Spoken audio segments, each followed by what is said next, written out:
Abu Nawas, dan sekolah kehidupan. Pada suatu pagi yang cerah di Baghdad, Khalifah Harun al-Rasyid duduk di singgasananya sambil menghela napas panjang. Para menteri berdiri berjajar, takut berbicara karena wajah Khalifah terlihat murung. "Apa yang membuat tuanku resah?" tanya wazir dengan hati-hati. Khalifah mengusap janggutnya. "Negeriku penuh sekolah dan guru, tapi sedikit sekali orang yang benar-benar bijaksana. Banyak yang pandai berbicara, tapi tidak pandai bersikap." Para menteri saling pandang, tak satu pun berani menjawab. "Panggil Abu Nawas," perintah Khalifah.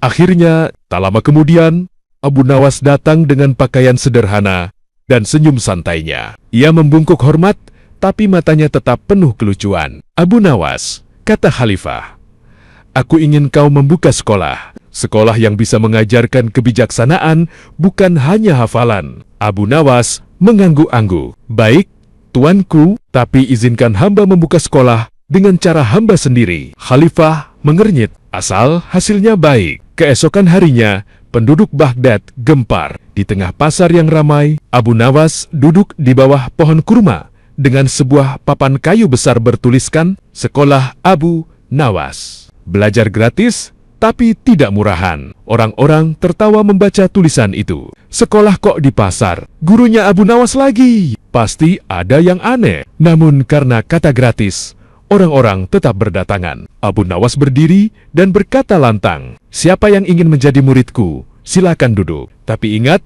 tidak semua akan lulus." Seorang pemuda maju dengan percaya diri. "Apa pelajaran pertama, guru?" Abu Nawas menunjuk kendi kosong. "Ambilkan aku air dari sungai." Pemuda itu berlari dan kembali dengan kendi penuh. Abu Nawas tersenyum, lalu menuangkan air itu ke tanah. Pemuda terkejut. "Kenapa dibuang?" Abu Nawas bertanya, "Apakah kendi kosong bisa diisi?" "Bisa," jawab pemuda. "Kalau kendi sudah penuh, bisa ditambah lagi." Pemuda terdiam. "Pulanglah," kata Abu Nawas lembut. "Pikiranmu sudah penuh oleh kesombongan." Orang-orang tertawa, tapi juga mulai berpikir. Murid berikutnya adalah seorang pedagang kaya. "Apa yang kau harapkan dari sekolah ini?" tanya Abu Nawas. "Aku ingin jadi lebih pintar, agar keuntunganku makin besar," jawab pedagang jujur. Abu Nawas tersenyum miring. "Kalau begitu, hitunglah uangmu di depan semua orang." Pedagang itu bingung. "Untuk apa?" "Pelajaran pertama," kata Abu Nawas. Saat pedagang sibuk menghitung,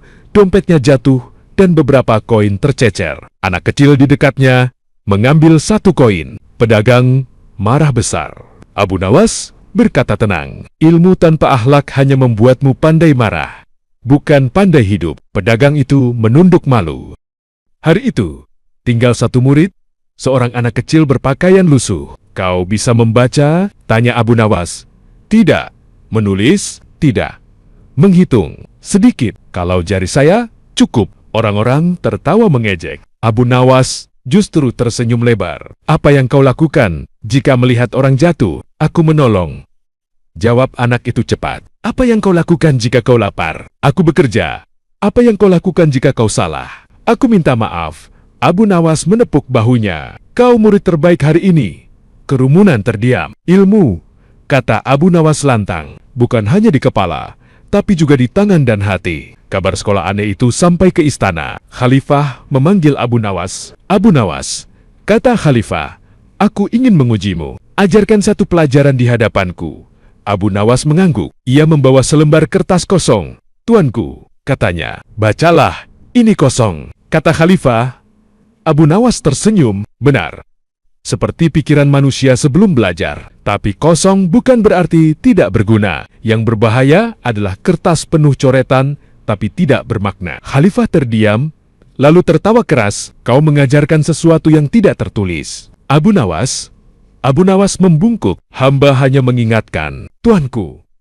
Belajar itu seumur hidup, bukan sampai buku habis dibaca." Sejak hari itu, sekolah Abu Nawas tidak punya gedung, tidak punya seragam, dan tidak punya buku tebal. Tapi banyak orang mulai belajar mendengar, belajar berpikir, belajar bersikap, dan Baghdad pun menjadi kota yang lebih bijaksana.